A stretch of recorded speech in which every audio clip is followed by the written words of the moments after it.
అందుకే ఈరోజు మొత్తం గండిపేట హిమాయత్ సాగర్ ప్రాంతం నుంచి గేట్లు ఎత్తితే నీళ్లు నల్లగొండ వరకు ఒక స్వచ్ఛమైన నీళ్లు ఉండాలని మూసీని అభివృద్ధి చేయాలని పెద్ద ఎత్తున మూసీ రివర్ డెవలప్మెంట్ చేయాలని ఈరోజు మన ప్రభుత్వం నిర్ణయం తీసుకున్నది.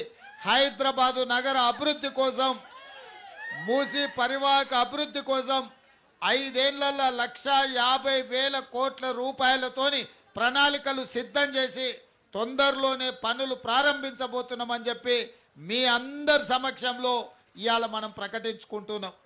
ఎందుకంటే ఈ నగరం అభివృద్ధి చెందినప్పుడే, ఈ నగరంలో శాంతి భద్రతలను కాపాడినప్పుడే, ఈ నగరంలో ఇతర ప్రాంతాల నుంచి వచ్చే వాళ్లకు విద్య, ఉద్యోగ, ఉపాధి అవకాశాలు కల్పించినప్పుడే మన నగరం విశ్వనగరంగా మారుతుంది.